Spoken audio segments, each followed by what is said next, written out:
Hey, Ellen. Let's just do the thing here. I don't have a lot of time.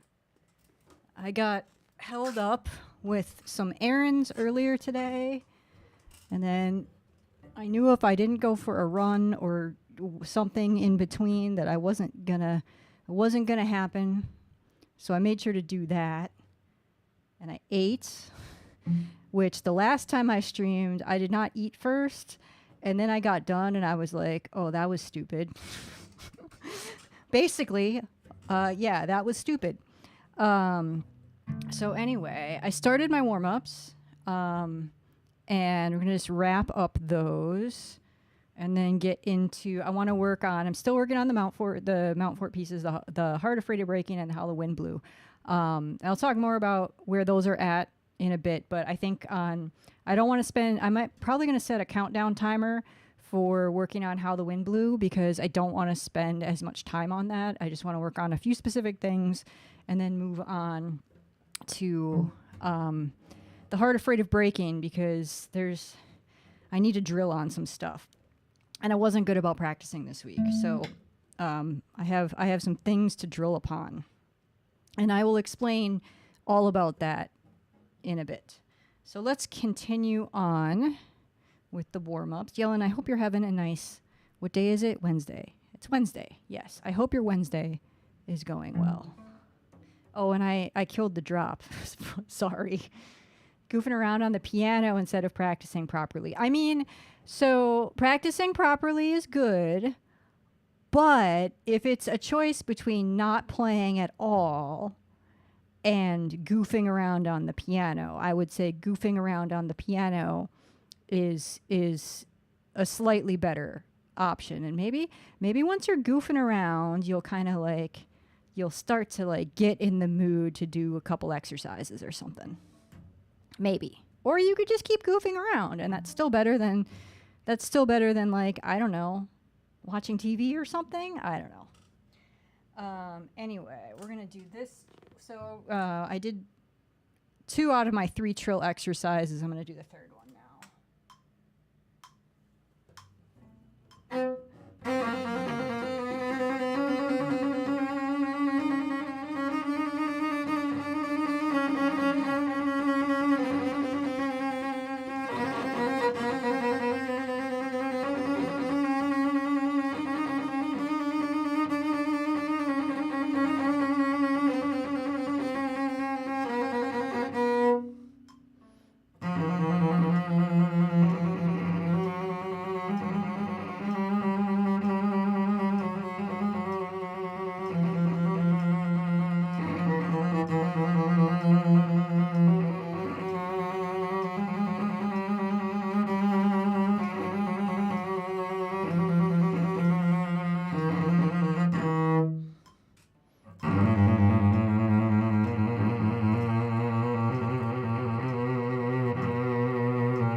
I'm off the metronome and I'm tensing. I can feel it here, which is not what we want.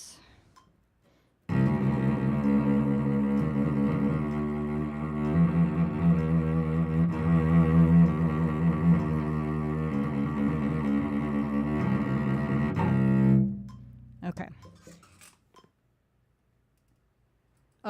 Yellen, if you're going to be around for a while, when I like switch between something, I can show you the keyboard that I tried to learn piano on when I was a kid, when I was 11 or 12. It was not the ideal situation. It was not ideal.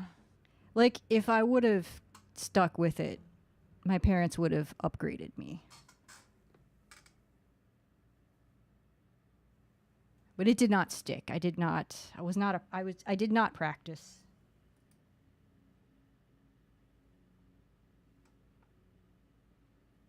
And I don't think I would have practiced more had I had a better keyboard. So there's that. There is that. Okay, that's what we're doing here.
Helen says, I started during COVID watching streamers and I goof around more than practice, but oh well, I have limited goals. Well, that's fair, you know. If you're having fun and being a little creative, it's still a worthwhile venture.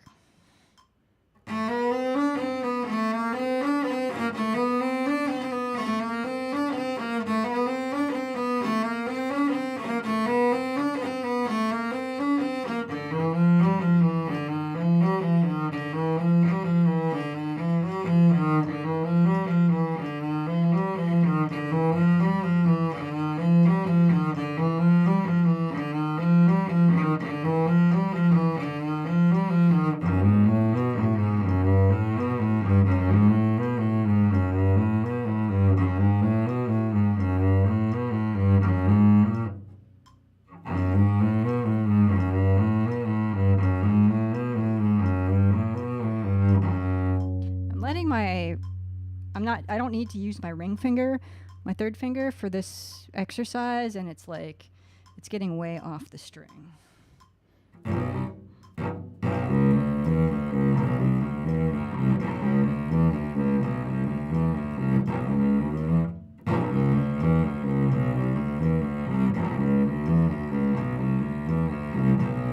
Okay. That's enough of that.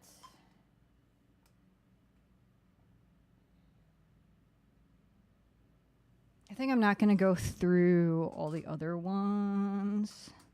Maybe we'll just do, I think I'm just going to, let's just move ahead.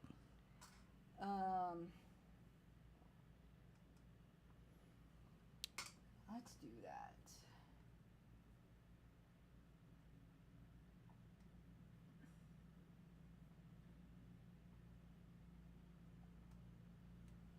All right, for How the Wind Blew, this is the one that's all harmonics. And I've been working on the transitions between the different it's really loop based, so every 4 measures there's a different loop, if you will. So let's spend, I'm going to set the timer. Let's spend 10 minutes on that, on the transitions, and then I will see, what do we have for time? Yeah, let's do 15 minutes on this piece. So I'll set the timer for 10 minutes for a time check and see how we are. I'll see where we are, and then we'll do a little bit more.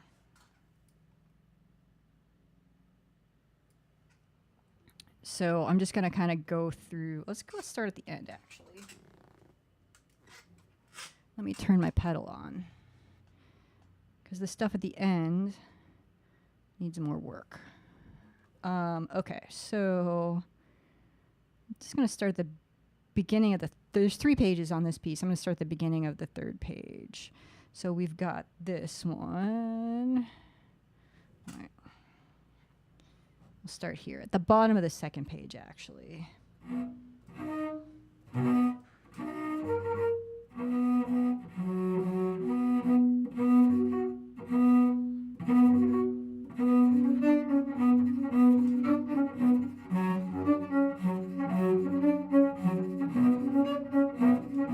Oops. Not even hitting that. What's up, Cathedora?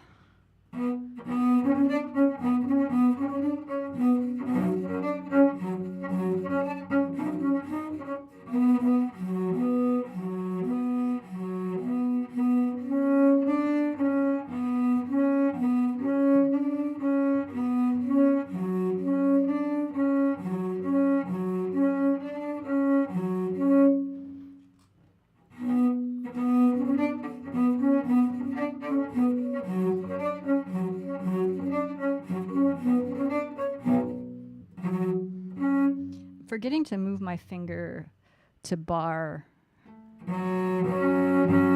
there. It's not a double stop, but I should be barring. Mining and crafting, excellent.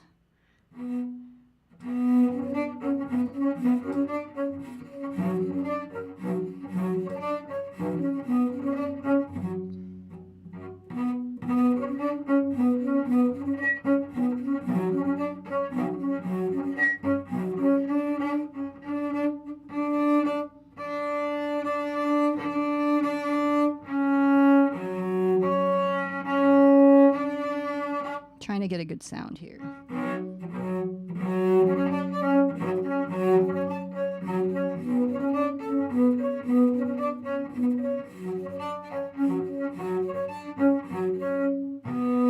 Okay. So then, after this section,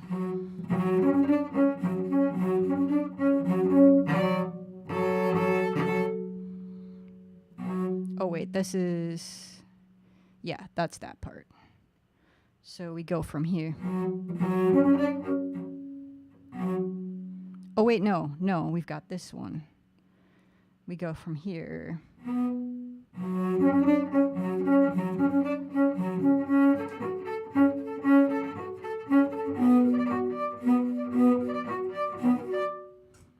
Been having trouble with that bowing there. Let's work on this a little bit.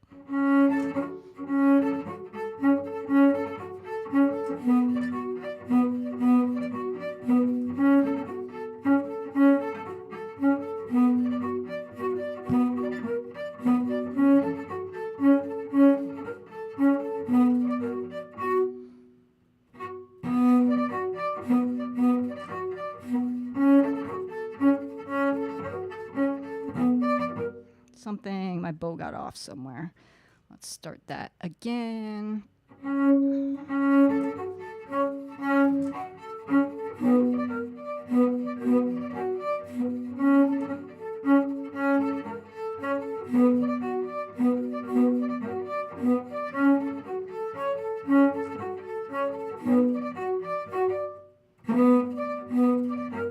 So sometimes I have to cross over two strings.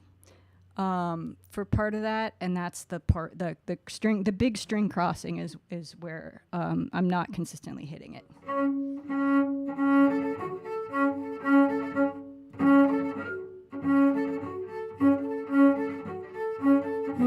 Right there. So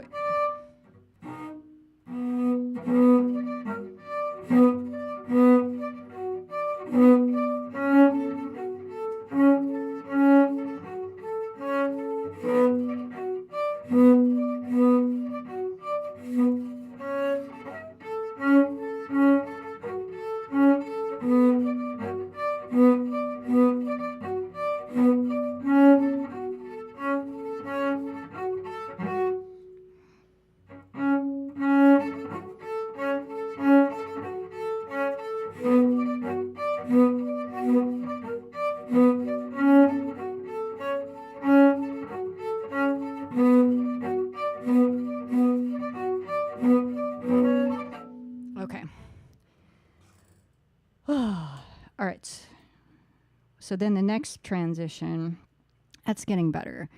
The next transition here is where we go from.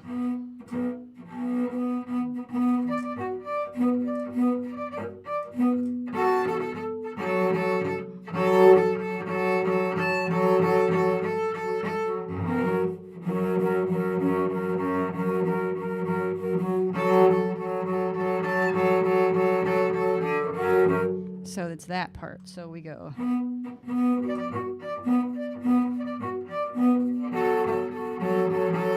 See, okay, they're not triplets though. They're just boring old eighth notes, and this piece is in 3/4. So I feel like I want to make them triplets because they're in 3, but I don't think I should be doing that.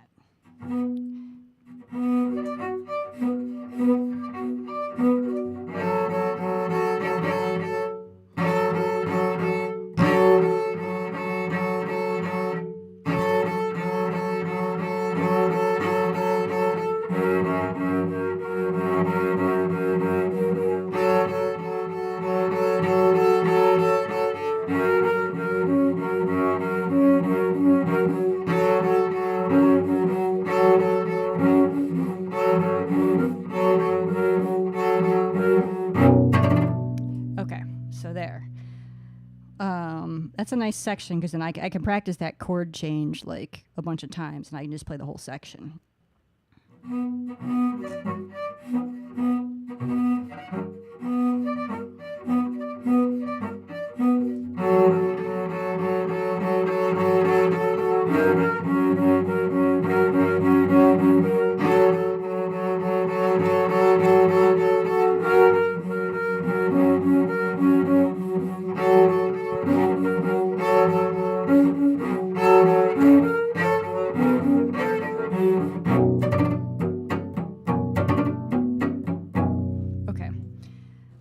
Let's do that again.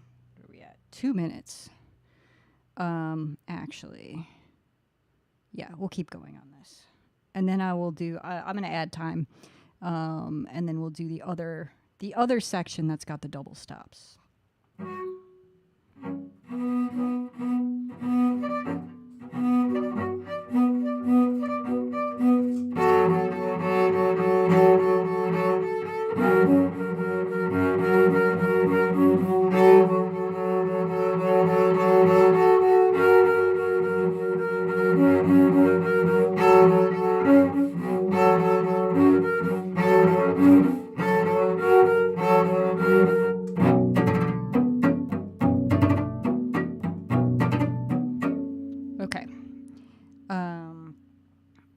I guess we'll keep going on this section until my timer beeps.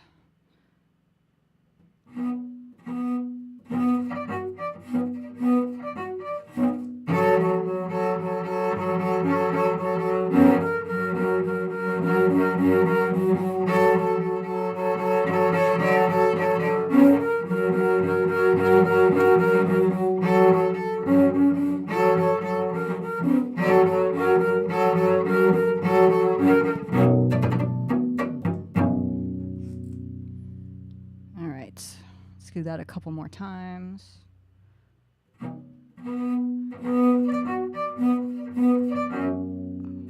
Ah.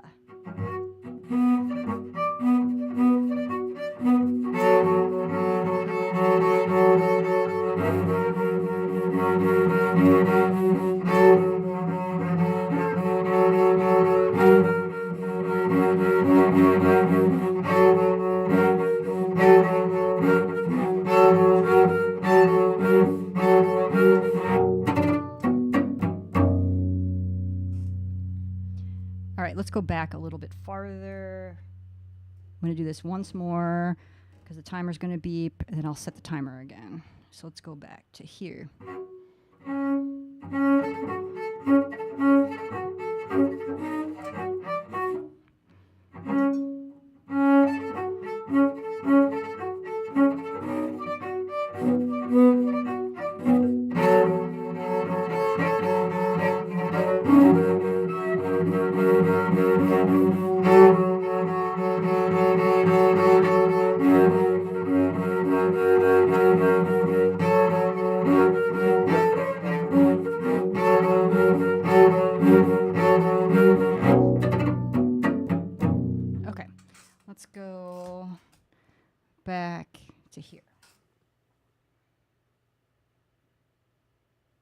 I'm going to do 10 more minutes.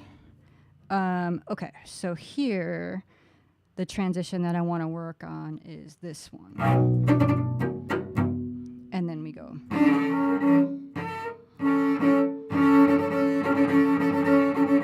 Actually, I don't want to work on the transition yet. I want to work on using my thumbnail. So I can't remember if last time I streamed I mentioned this or not. What's up, Silver? Or if it was something that I learned after I saw you last. But my teacher said to use my thumbnail, especially once we get up here.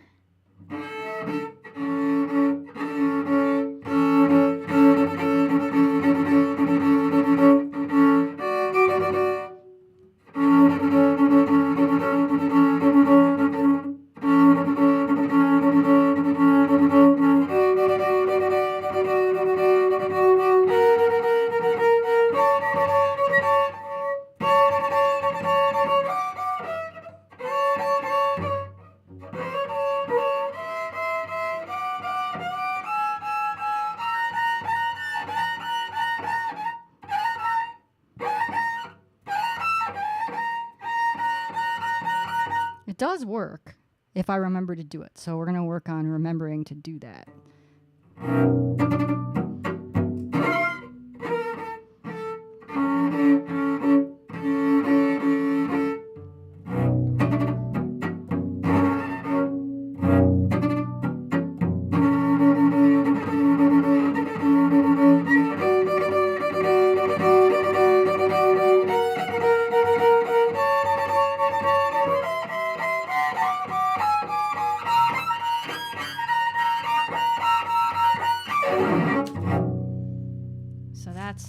That's kind of the metal part of this piece, I would say. I'm gonna scoot back a tiny bit.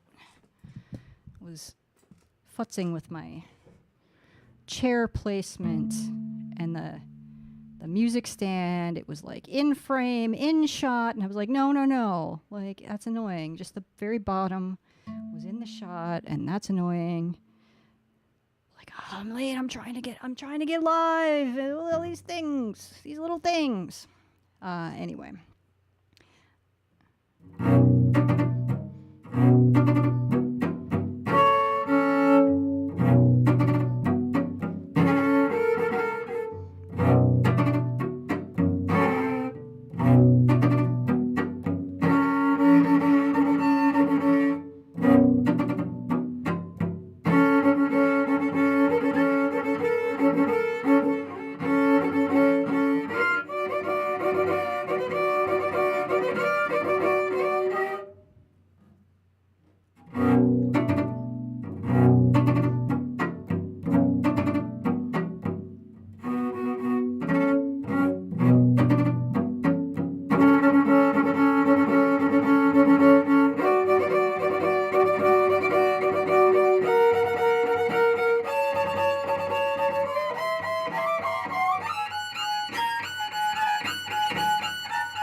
So there's like some accents and stuff there that I'm not doing, but I don't really want to think about that yet.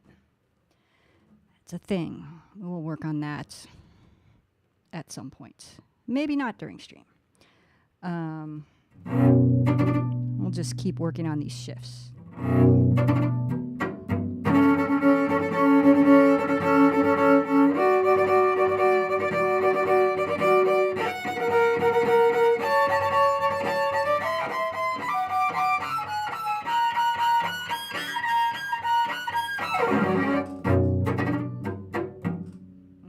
Overshot the...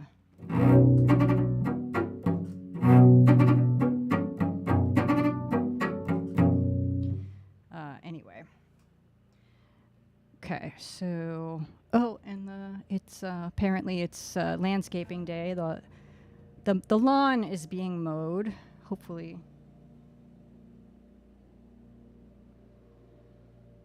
Looks like you can hear it a little bit. Hopefully that's not too loud. Thanks, Silver.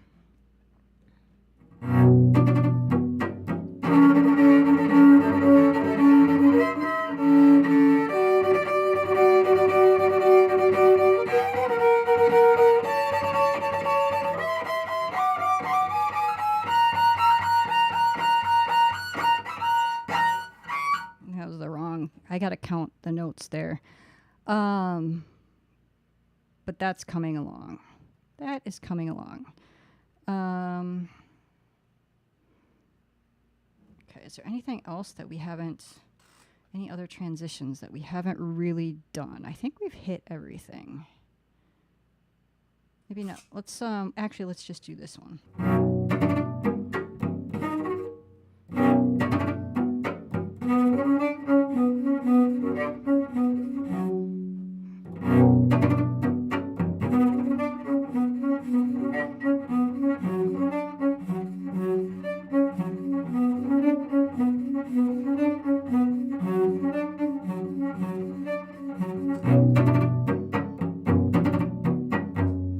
This is actually a 110 tempo.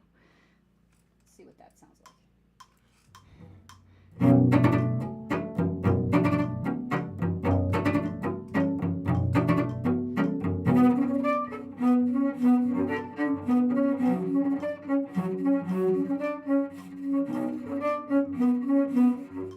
So it's about what I was playing it at. Let's just play this thing through. I've got 3 minutes on my timer. That'll be probably about right.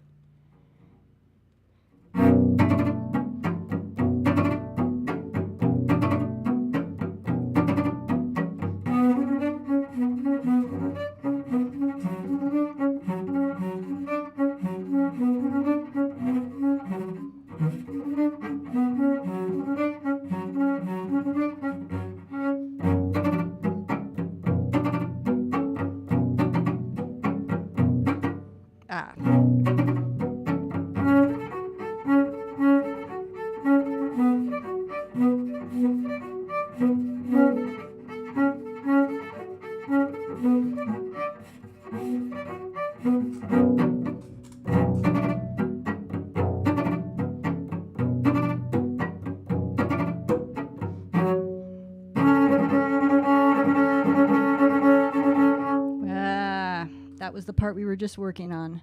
Okay, so it's still sloppy, but okay, so I got a count here. Let's go back to just the very initial phrase here. I'm at the top of the second page.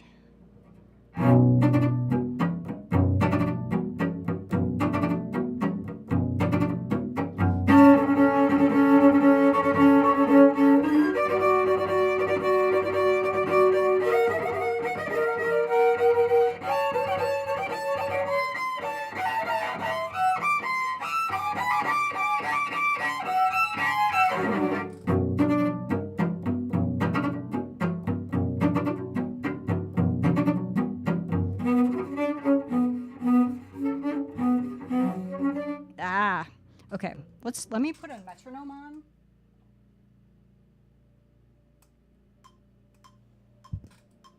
Slow it down to like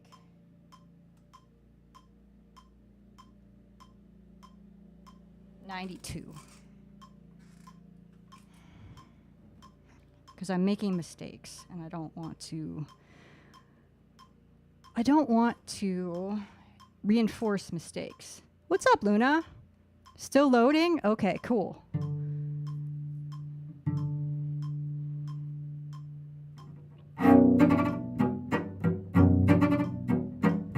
a little too slow. Let's try 98. I'm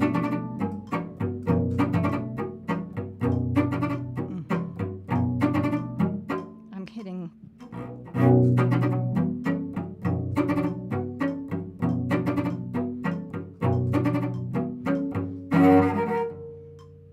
That tempo is all right.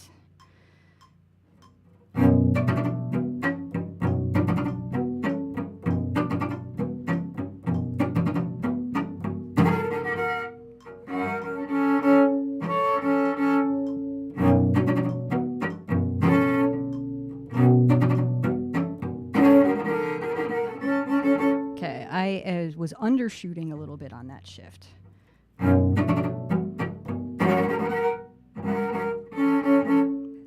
Probably like 3/4 of an inch, about maybe a centimeter and a half, maybe.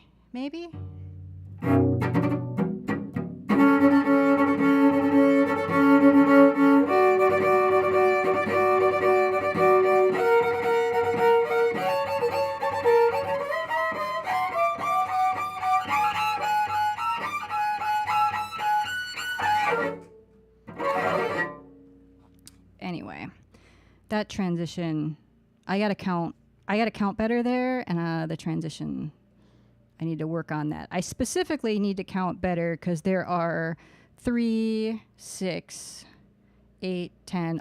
There are 10 eighth notes before I do the big old glissando.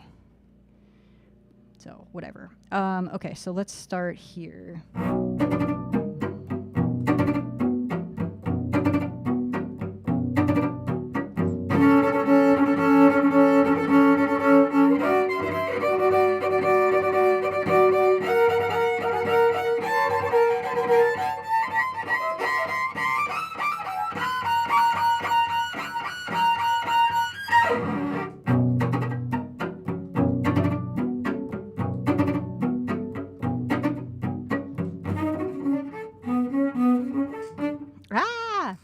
Welcome in, Raiders.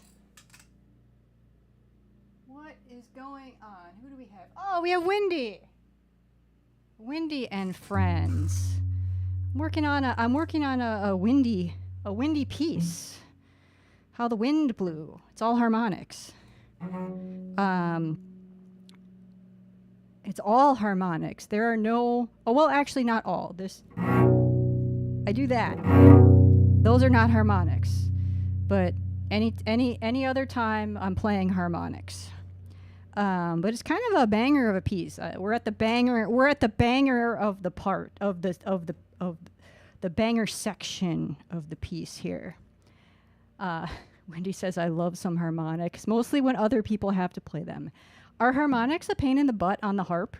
And by the way, everybody, if you don't know Wendy, you should go follow her because she's awesome and she plays the harp. And we got a chance to have a little chat at VGMCon. Oh, by the way,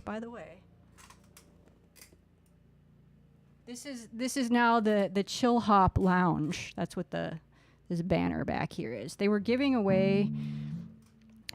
I was there late on Sunday, actually hanging out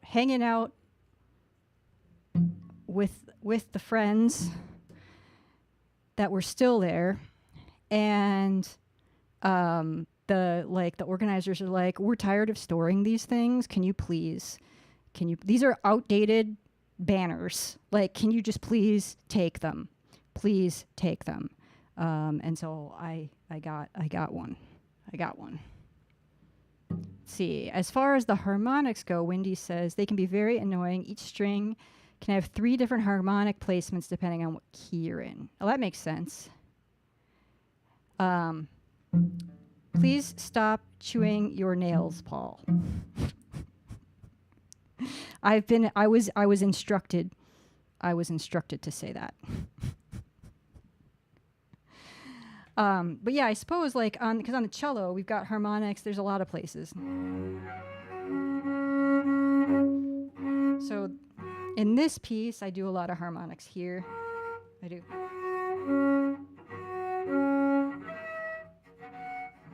Where is that? There's the good one.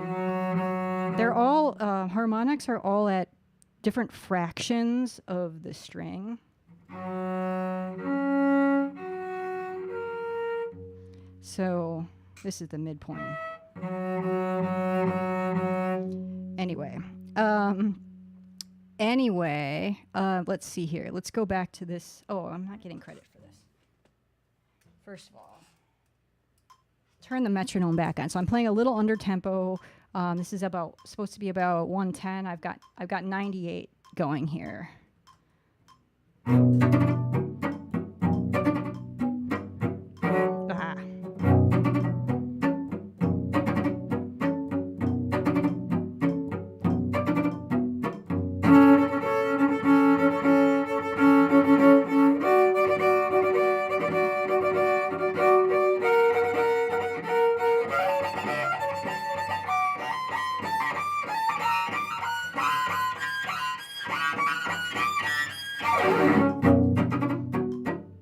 So I got off on the metronome, but that's okay. We'll work on that. We'll work on that. Okay, so I think I'm just gonna play the rest of the piece through to the end, probably. We're about a little over halfway through. And then we're gonna move on to the other piece.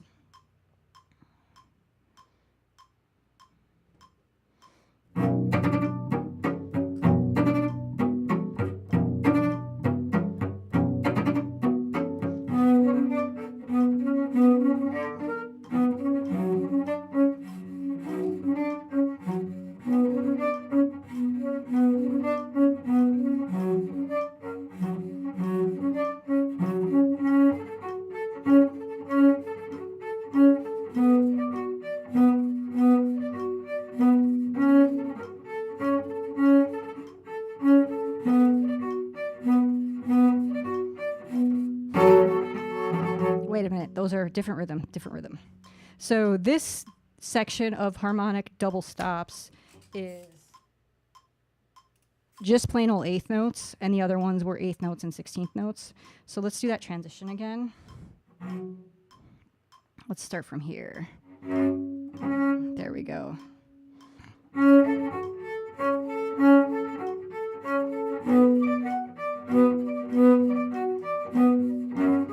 Ah.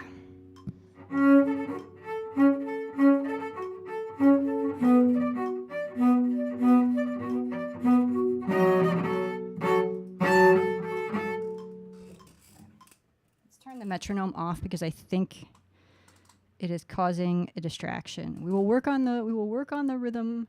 We will work on the rhythm separately.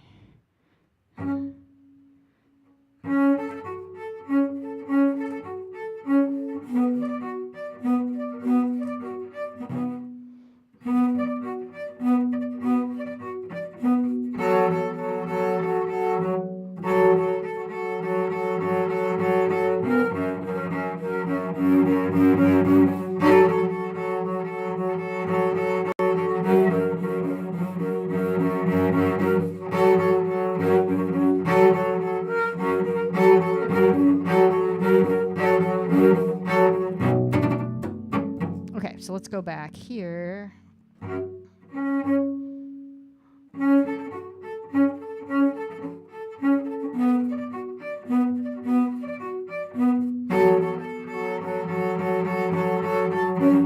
Okay, that was the right rhythm. I don't know if it was in time, but it was roughly the right rhythm. But I did not count. So I missed the chord change. We'll go back to here.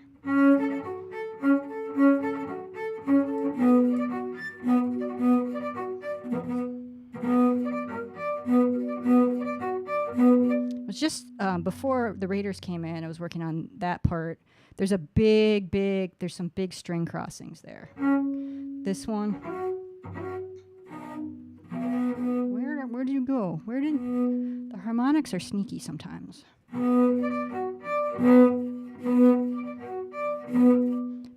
I'm crossing over two strings there. And that's a big string crossing.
That's the end of the piece.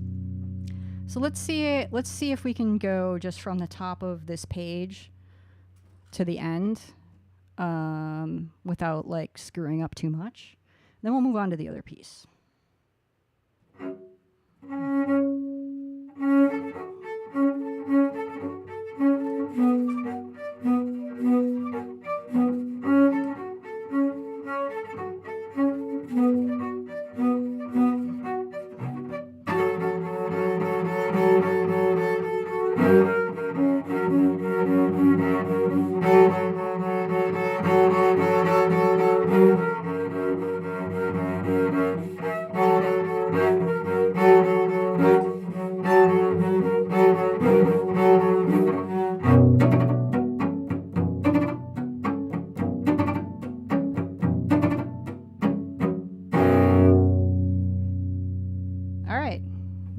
was acceptable. That was acceptable. Okay, let's switch. All right, cool. So I need to end in about 40 minutes. So we've got a good amount of time to work on this. Thank you, Silver. So for those of you that haven't been here before, these pieces that I'm working on, they're by a modern composer. Mina, nice to see you. Welcome in. So I posted a link in, can I do this here? I posted a link in the Twitch chat, and then on YouTube, the link is in the description, the video description. Oh, and now it's also in the chat. So this composer, her name's Helen Mountfort. She's, I think, originally from New Zealand, but lives in Australia, if I'm remembering correctly. And her stuff's really cool, and you should check it out. The link in the chat is to the sheet music version of the album that these pieces come from. And there's also a version that you can get that's just the album recording without the sheet music. They are priced appropriately, given that one has extra things and one does not. But I definitely recommend checking out her work because it's really, really great. And there's some videos. There's some really nice videos. I think a couple on YouTube of her actually performing. There's one from like a radio station somewhere in Australia. That's really, really cool. So, and she's playing this next piece that I'm working on. See, Mina says, for those wondering, the harmonics on cello should be the same as on guitar. Yep, exactly, as they're related to the length of the string divided. Yep, exactly. So I mentioned earlier it's a fraction. So this is the halfway point. That's the halfway point.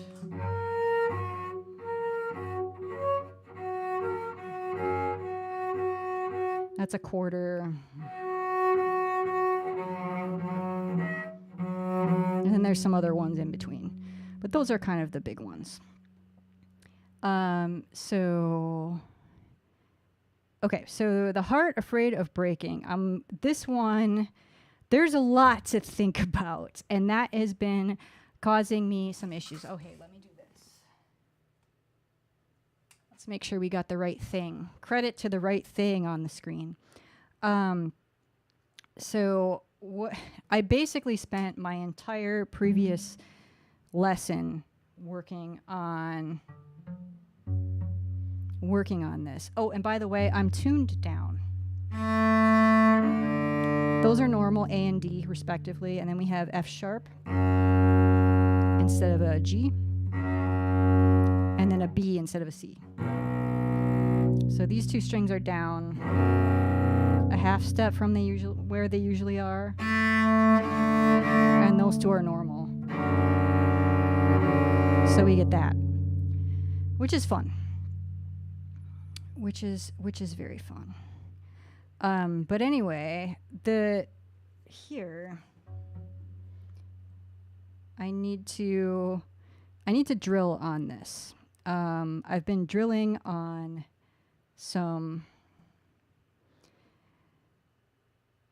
there's some glissando type shifts here.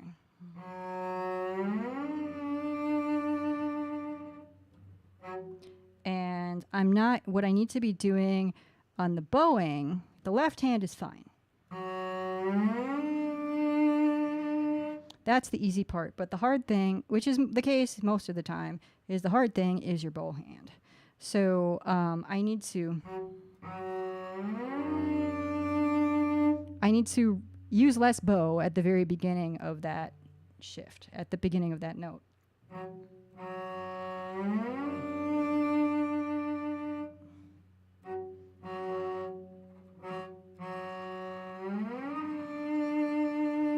Also need to be above the fingerboard a little bit more. So where you are between the bridge and the fingerboard, or above the fingerboard with the bow, changes the sound, changes the tone.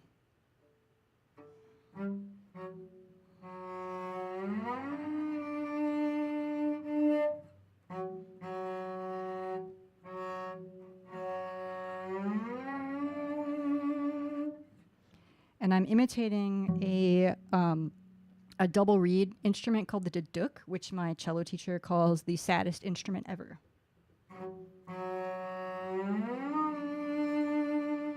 So I need to save bow at the beginning of the note and then move faster to be a little bit louder and more emotive.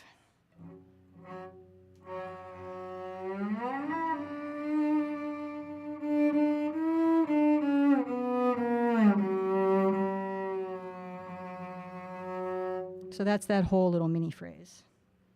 And the reason why I'm playing up here is because I'm playing flautendo, which is flute-like. So, and I also, on my left hand, I'm not pushing the string all the way to the fingerboard.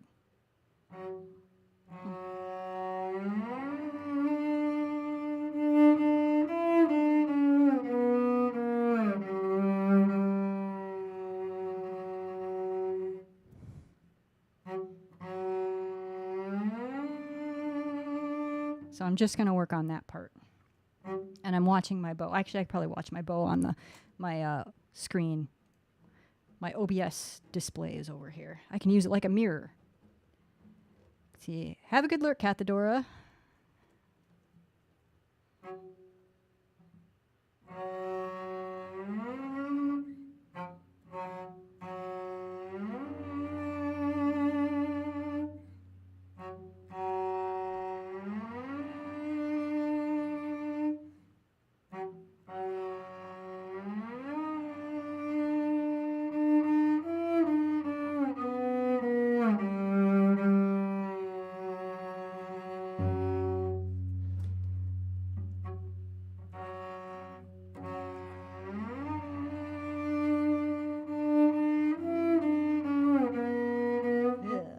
Anyway, I was supposed to not be playing that far along. I really like this piece, though.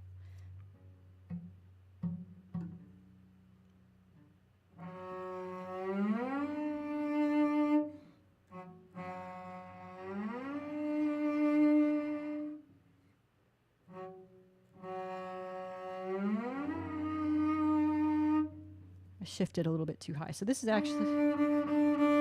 That's actually on the harmonic, so I can kind of cheat. I can kind of cheat with my shift there, because I can just kind of let the harmonic do the work.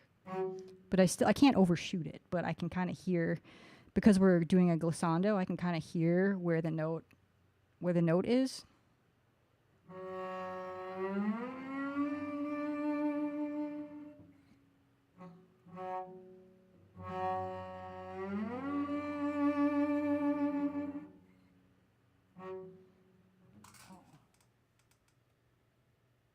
I'm not getting credit for my practice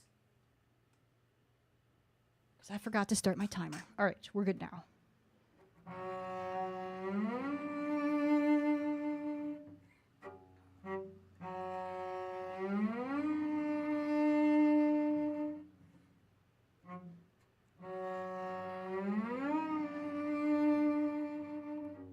Okay, so let's work on the next one.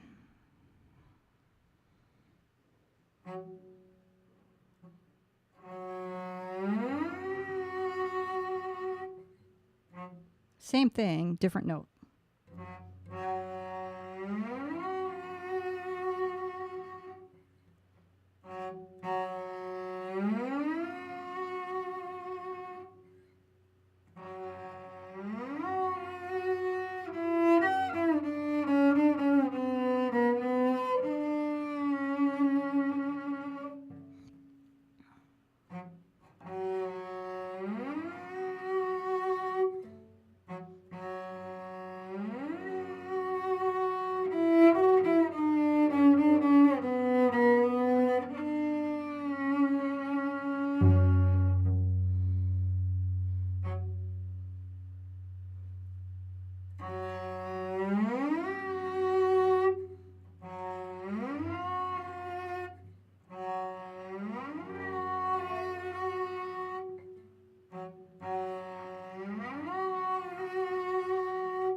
I have a big tendency to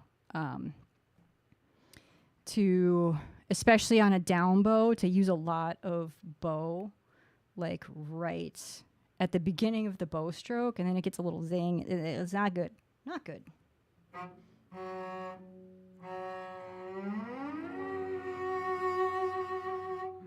And this piece needs to be really emotive, and that was one reason why I wanted to work on it, is because I think one of the things that I am not as good at is, well, part of it is bow management, but a lot of it is just like phrasing and like the more, it's technical, but it's still like the more musical elements. They're very technical elements, but they're the things that they're the things that make you sound musical rather than just playing notes, if that makes sense.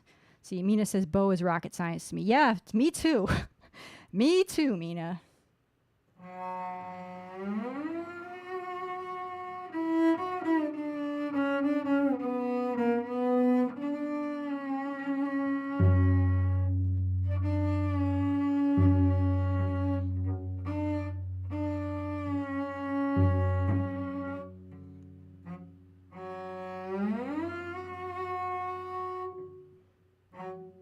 The bow, so the whole bow management thing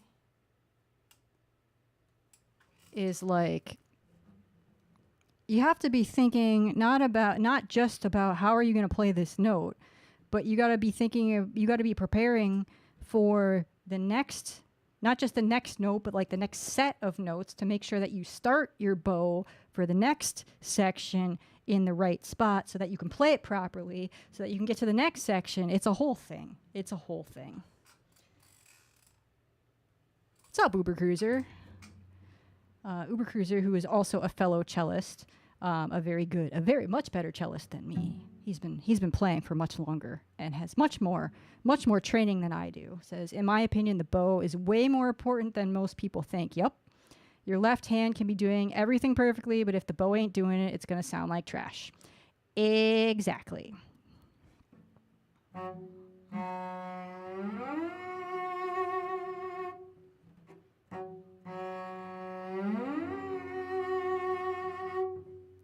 Should be watching over here.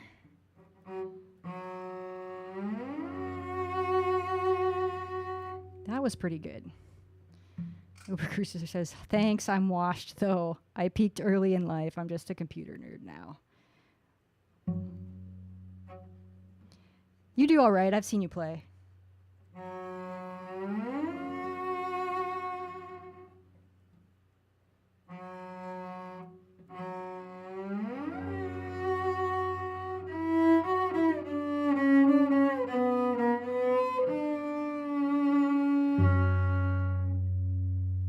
Okay, so I think that's getting better.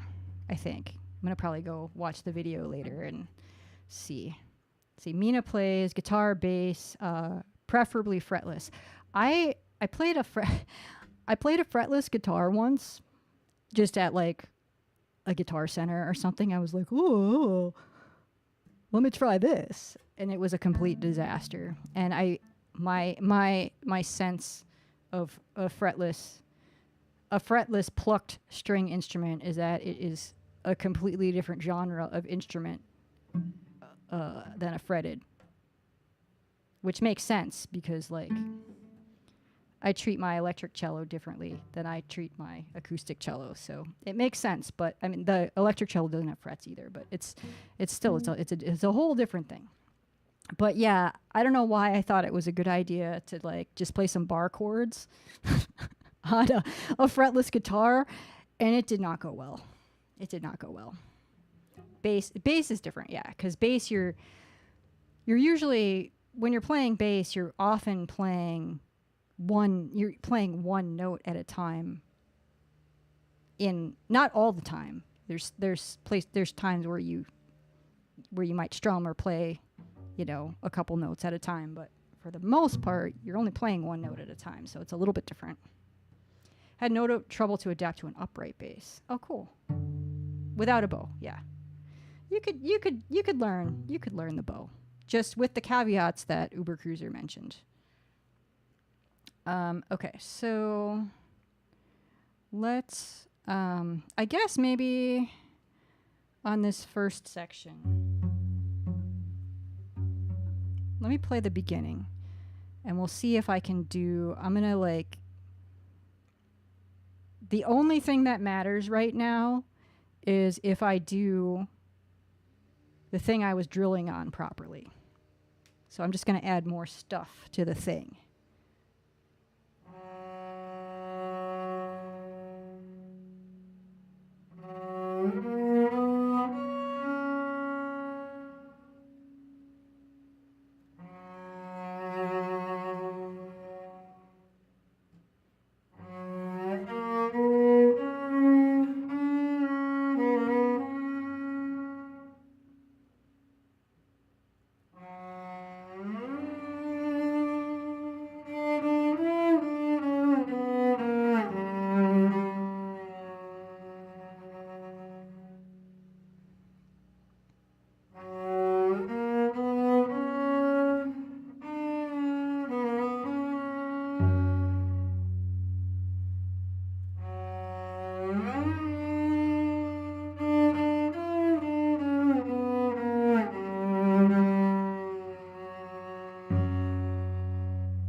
Okay, so that's like the whole, like, that's the intro, right?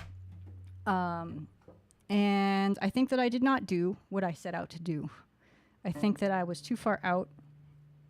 So let's drill on this a little bit more.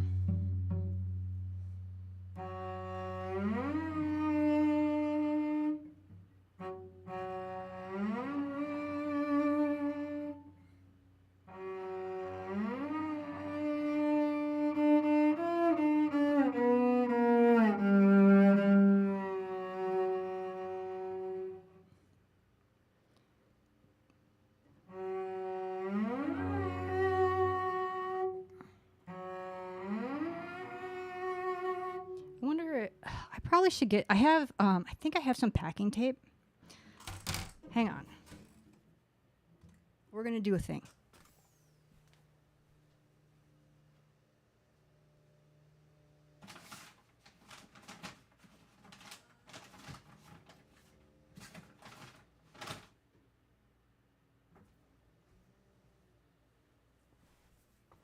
Painter's tape, rather. Painter's tape.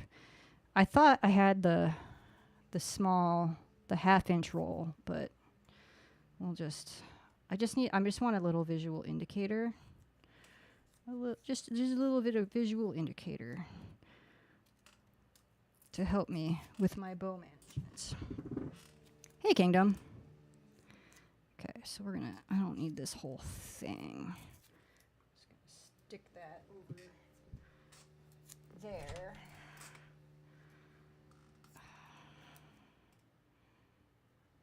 Let's see, right here.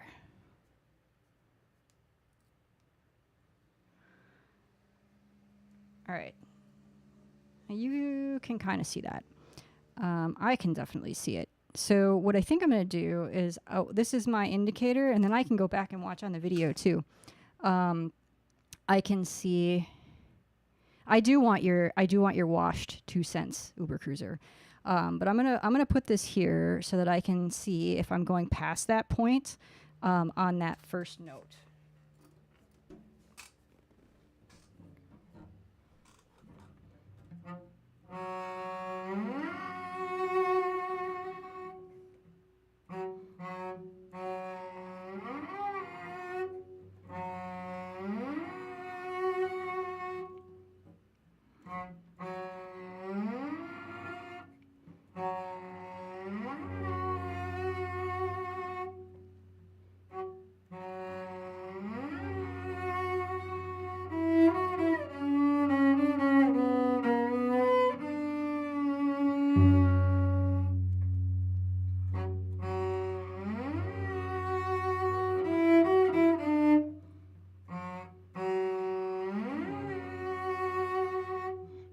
I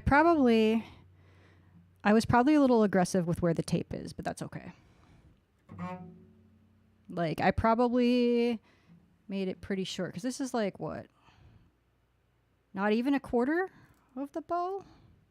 Right here? Maybe about a quarter? Those big shifts you gotta nail, yeah. I think it even opens with a big one. It sets the stage. Like, make that shift perfect, because I think it carries way more weight than the rest of the opening. Yeah. I think you're right.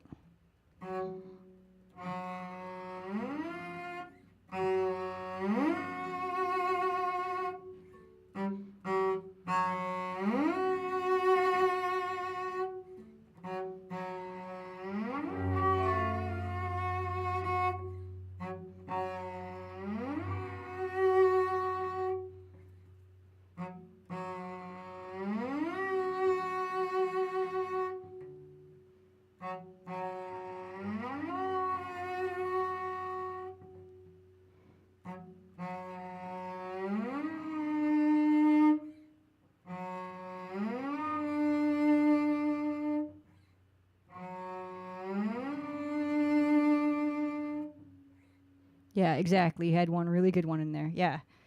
Thank you. I felt it. I felt it. I don't really think it does the opening justice if you hesitate at all there. Got it.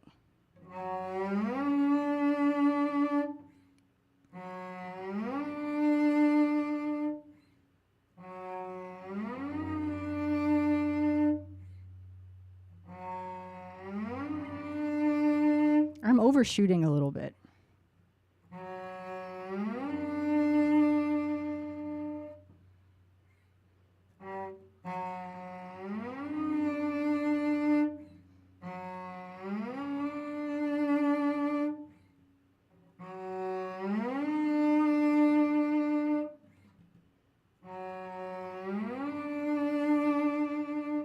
Maybe lean into the top note. Yeah, just like I hear more bow pressure. So one thing that my teacher suggested is also is because I'm playing, I don't have my finger all the way down on the glissandi.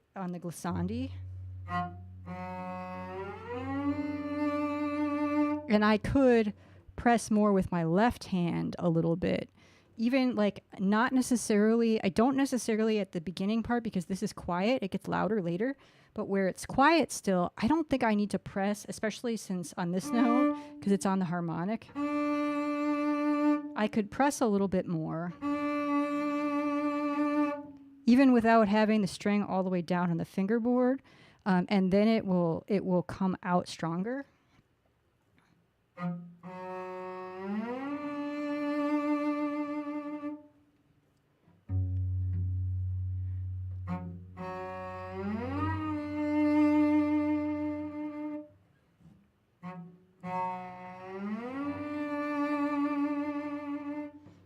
So that's another way that I can like another trick up my sleeve that I can maybe use to my advantage as well. Yeah, that works too. I just think that gliss is just like a statement. Yeah. Especially the one that's the octave.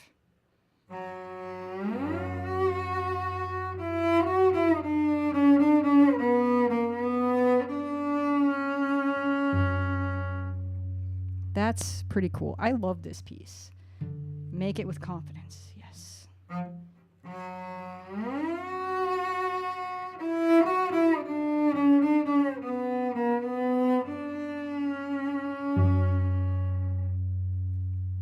Luna says, I love glisses.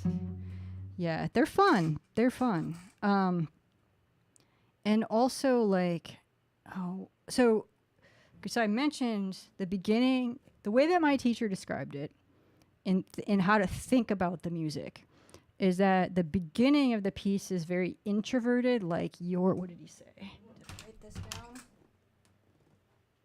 The beginning of the piece is very introverted, like you don't want anybody else to like hear or know or whatever. And then the second The second half of the piece is the extroverted part, where now you want other people to hear and understand what you're trying to communicate.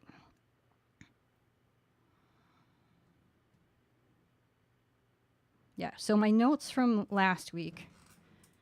In the beginning half, I'm running out of bow to do diminuendos of these phrases.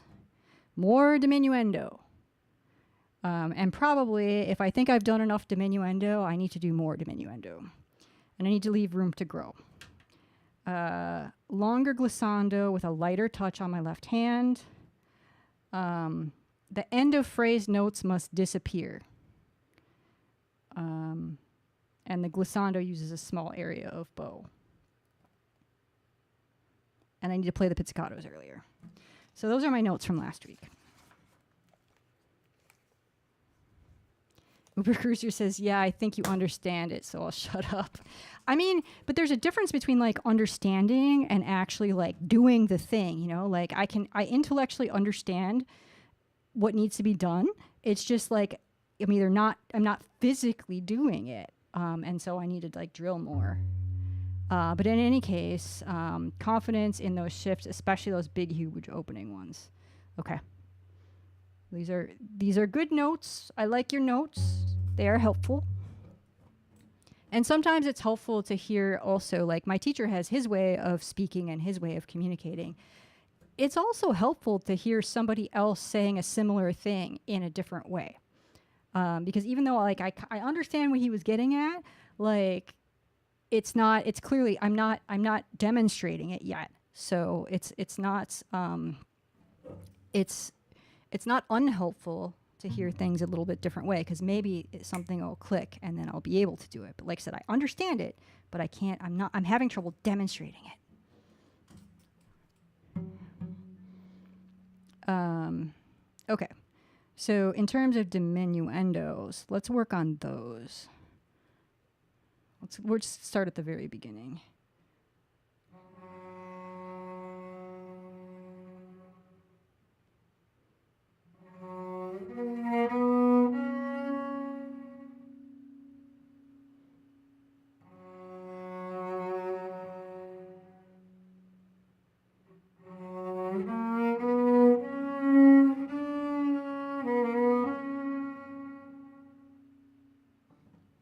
Okay, that was pretty good. I felt like my bow management there could have been a little bit better, but I feel like there was a diminuendo.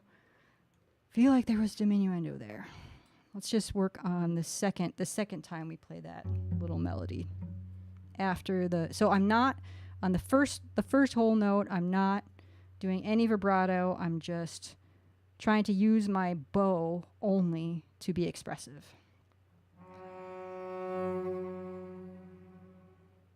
Like that, right? The second time, so it's the second time.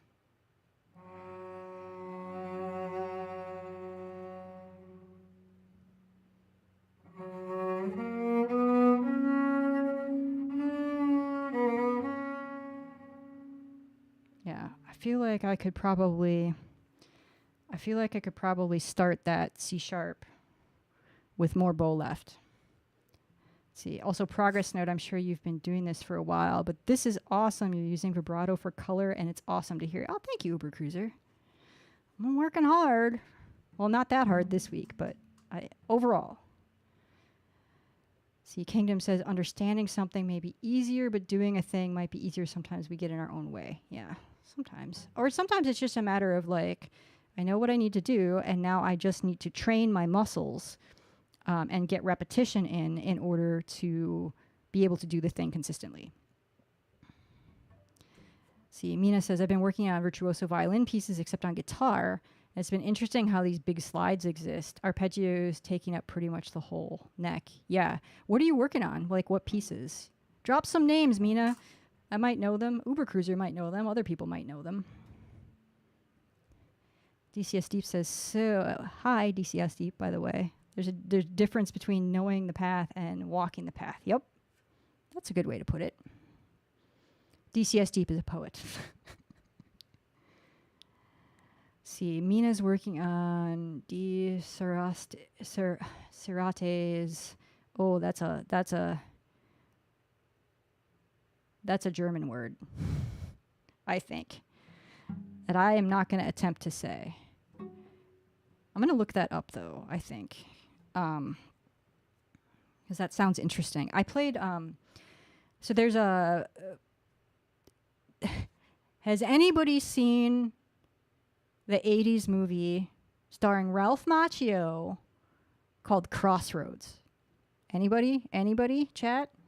Anybody? And Steve Vai actually plays all the guitar parts, but there's a guitar duel, because it's about the Ralph Macchio plays a guitarist.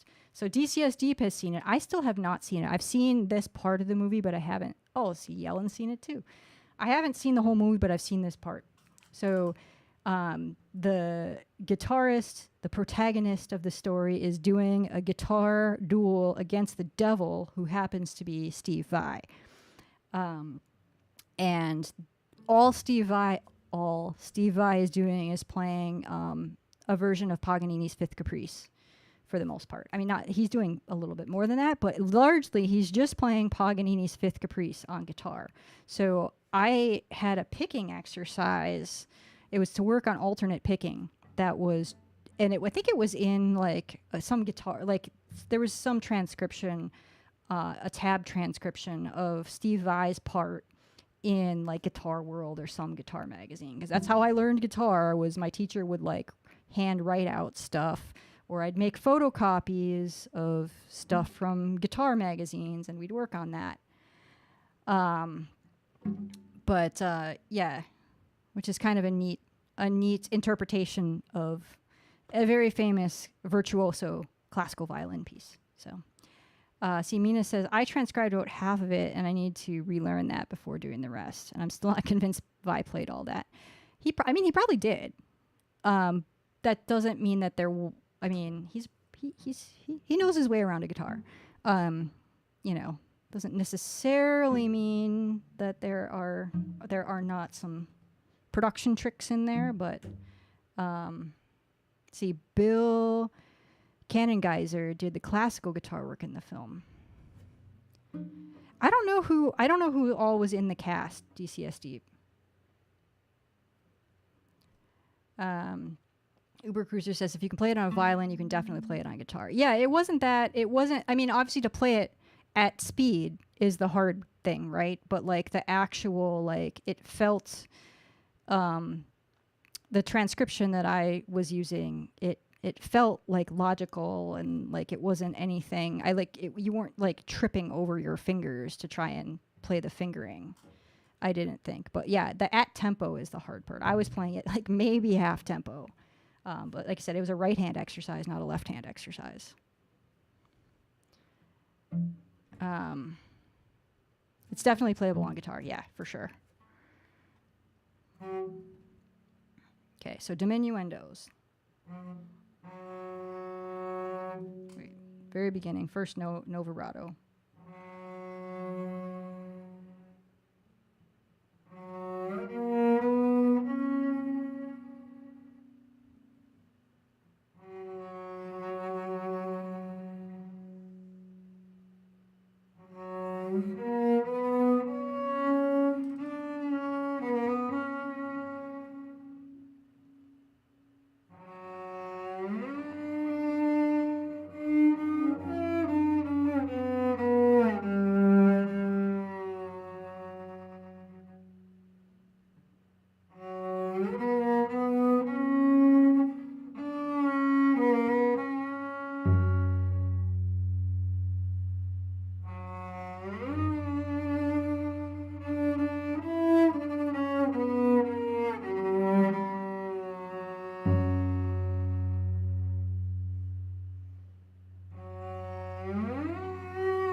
Okay, so that's the first part. The diminuendos, I think, are getting better.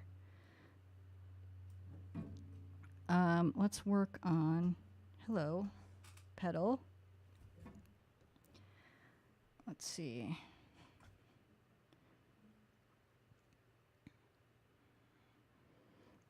We'll work on the same thing, I guess, in this next session. I only have a few minutes left.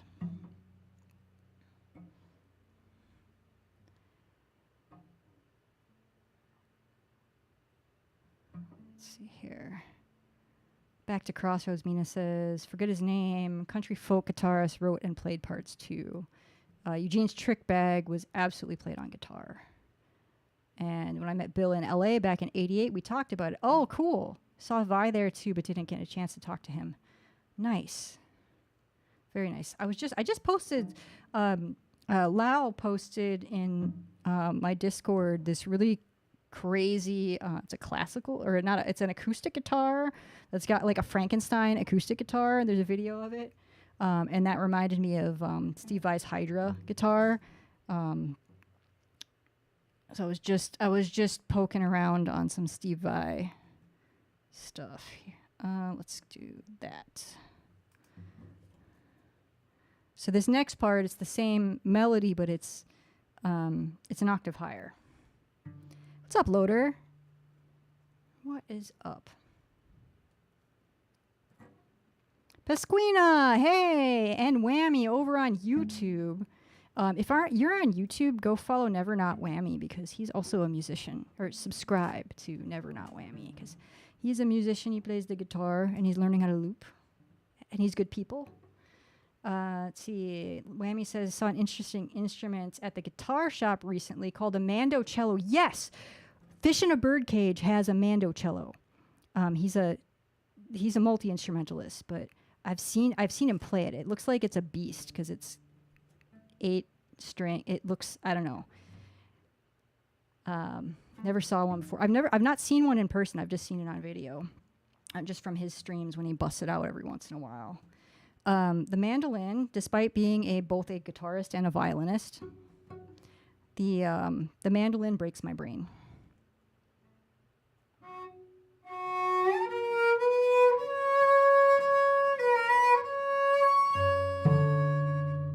So I just want to work on that part.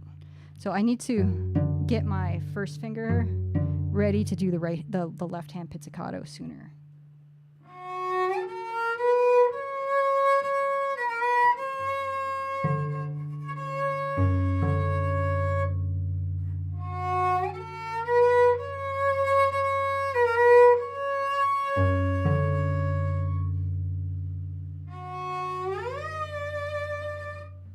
So I'm just going to go that far. It's the same thing, too, with the bowing, like the bow stroke.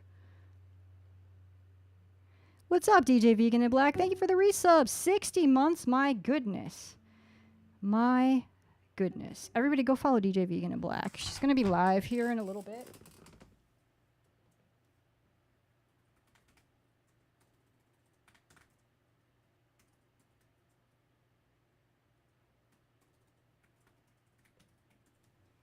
She's going to be live here in a little bit, spinning some tunes, spinning some delicious tunes.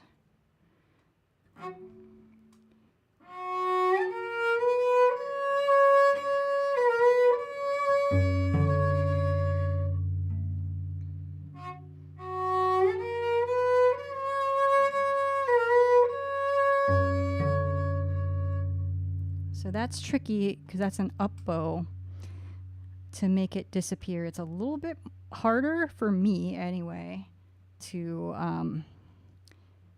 do a diminuendo on an up bow. JC Practices is here too. Everybody go follow JC Practices.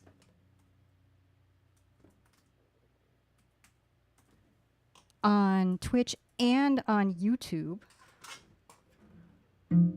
He's a classical guitarist, as well as a math nerd.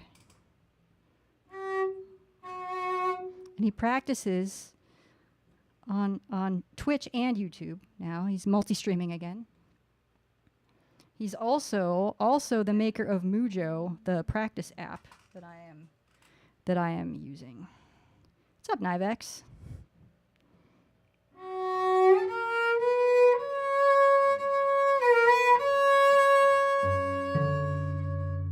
So there's a crescendo here that I'm not doing very well.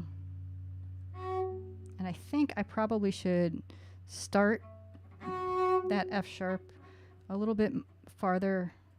Good thing I have this tape on the bow here.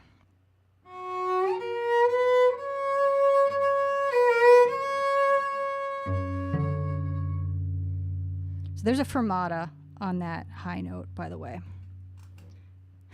JC Practices says, almost more a math nerd these days, trying to keep guitar in the mix, though.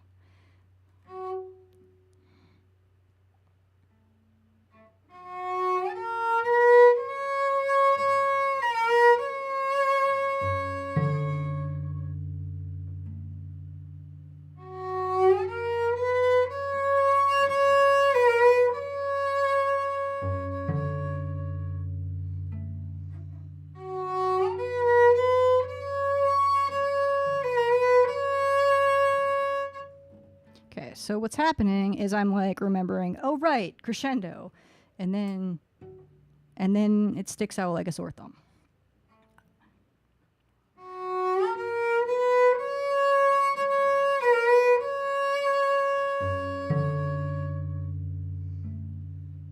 But the good news is I'm not running out of bow anymore. So we're making progress.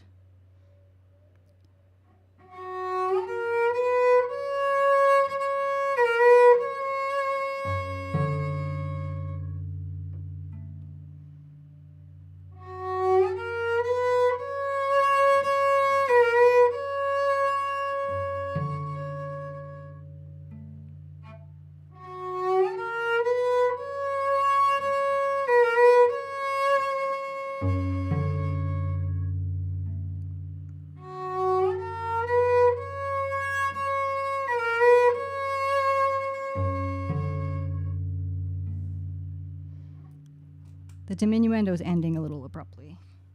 I was doing it well, and then that last time was not good.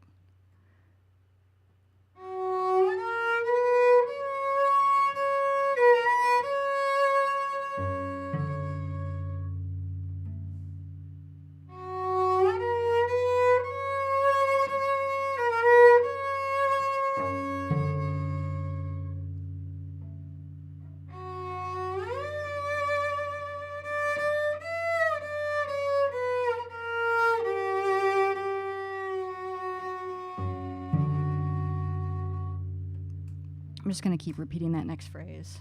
So the thing that I need to work on there is playing the left hand pizzicato sooner and getting ready for it sooner.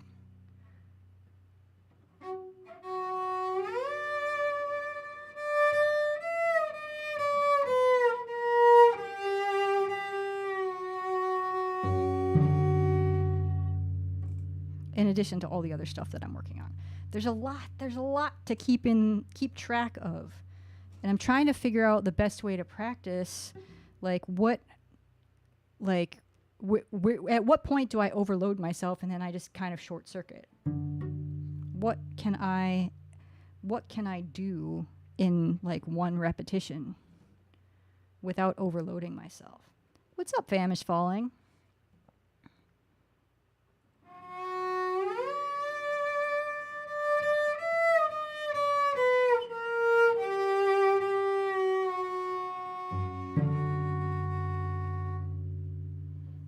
Whammy says the diminuendo is ending a little abruptly. I love the attention to detail to get it right. I wish my local music homies cared about the music 1/100th of what you do. Props. I mean, I think part of it is a product of playing a bowed string instrument because there's just so much going on. Not that other instruments don't have a lot going on, but I think there's just a lot. I know there's a lot going on. There's a lot to think about. And it's mostly this. It's mostly the bow.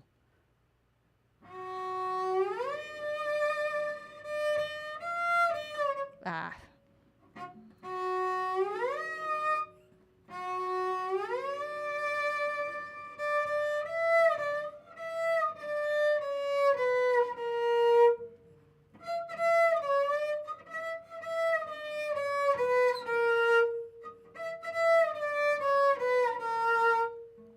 The other thing that I have written in here in my score is not even. So these are actually 16th notes, this part.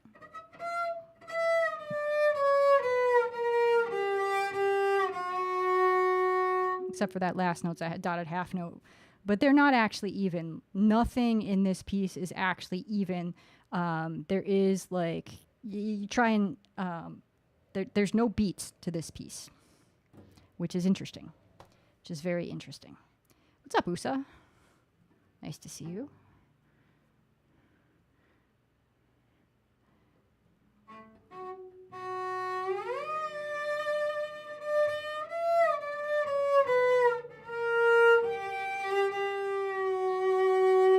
Okay, so I hesitated. That's hesitation on the fingering. Let's see, are you... Okay, that's an up bow. I want to practice that.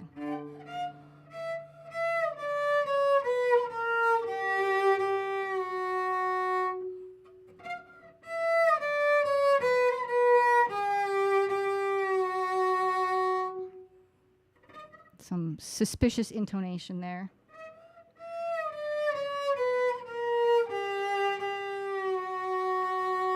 Okay, so that's playing it even without doing anything fun there.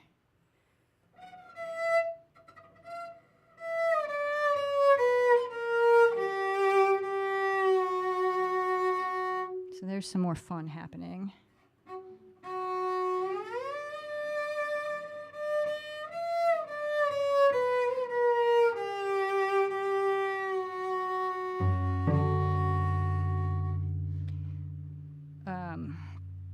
Let's just keep working on that.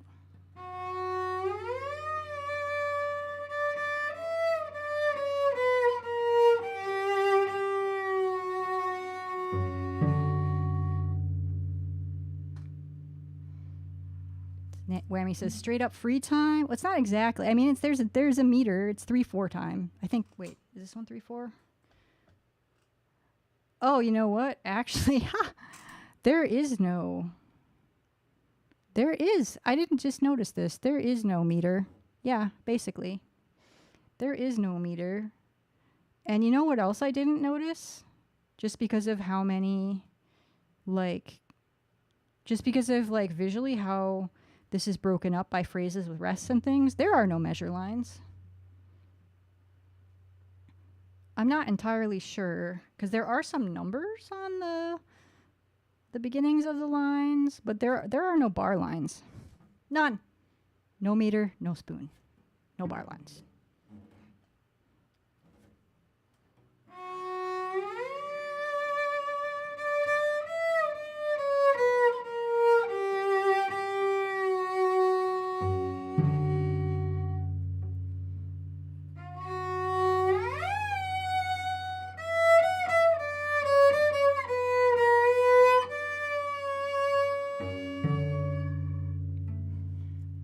So this is mezzo. So that first glissando that I played is mezzo forte, and I'm kind of sort of experimenting. We'll say experimenting with how loud to play that. Let's go back actually, because it starts. So this section, it's quiet. So starting from here.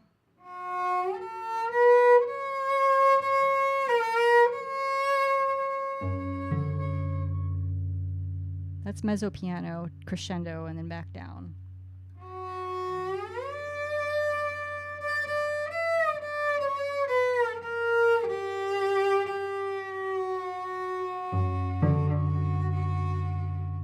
And then this is mezzo forte.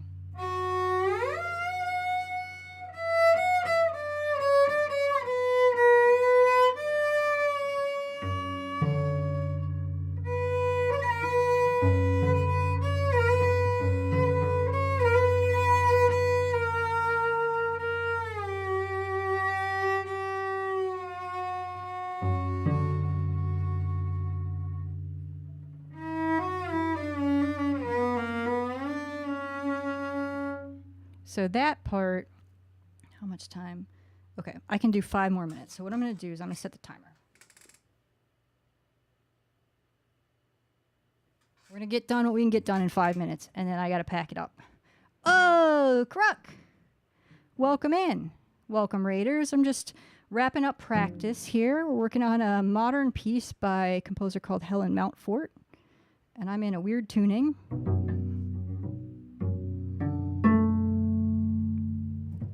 And we're going to work on this slidey part.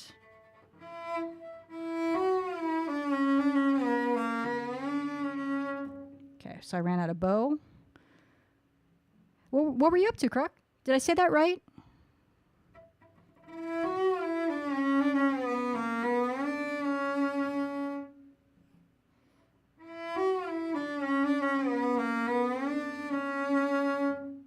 Actually, let's go follow Croc.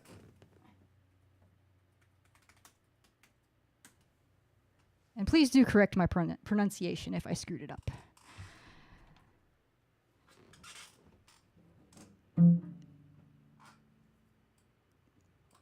So this, as I was telling everybody, this is not in, there's no bar lines on this piece, and it's very free time. So these are all 16th notes, but they're not played like 16th notes. Thank you for the follow. Let me actually, before this goes away, let's do that.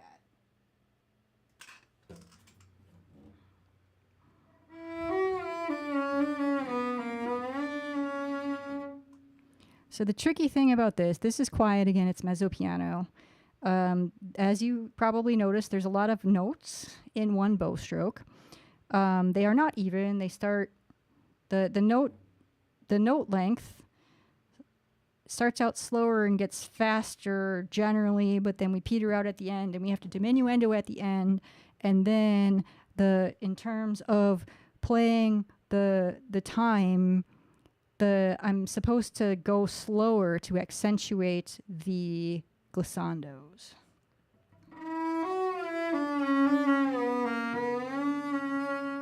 And I need to not run out of bow to hit that last C sharp.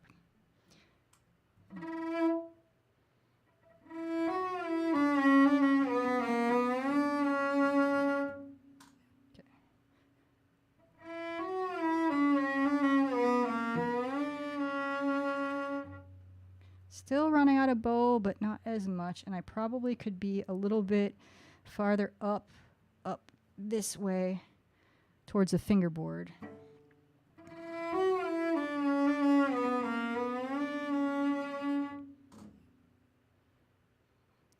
Oh no, Luna. Luna says, I sincerely apologize for anything Motu, one of the cats, wrote while he was on the keyboard. I didn't see anything. I didn't see anything.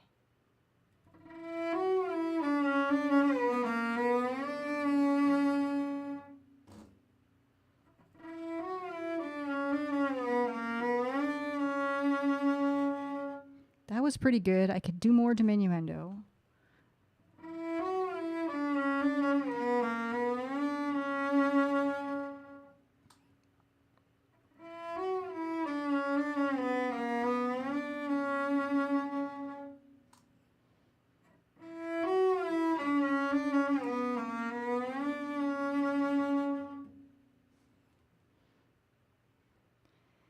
Pizza o'clock whammy, enjoy. Thanks, Famished.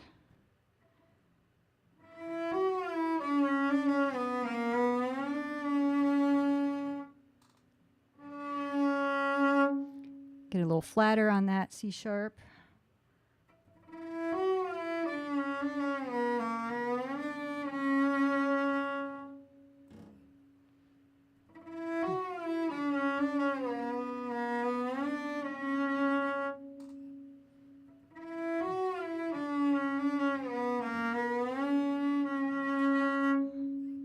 Okay, we're flatter on the C sharp, but now we're not sharp enough on the D.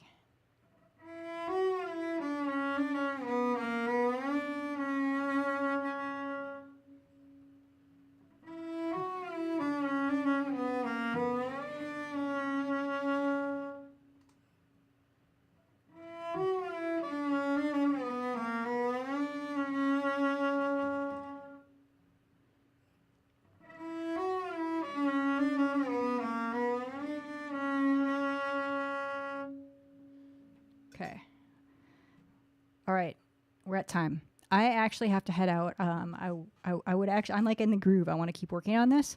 But let's go. Thank you everybody for hanging out. Make sure you go follow Kruk, our raider, Wendy, Harper, another raider. Follow JC Practices on Twitch and on YouTube. And thank you, Cathedora. Go follow Cathedora.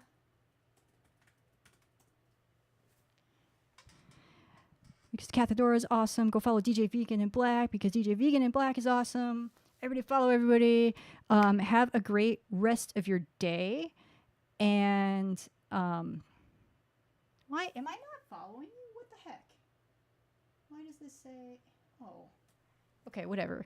There's the thing, you know, the shout out thing that you see as a mod or as a streamer says. Usually, it only pops up if you're not already following somebody. But no, it lets me unfollow. I don't want to unfollow JC Practices. Why would I want to do that? Also, you should go check out Musicians in the House. If you need a practice journal, you should. And you're on iOS, you should check out Mujo, because that's what I use to track my practice, and it's the only method that has worked for me to track my practice. So I have that sitting on my iPad, and JC Practices is the developer behind Mujo. So go check that out. Thank you everybody for being here and hanging out. Let's do this. We're gonna say goodbye to Whammy and Pasquina and Famished over on YouTube and anybody else that's hanging out over there. We'll see you next time. Probably next week around the same time. And Twitch people, we're going to go raid.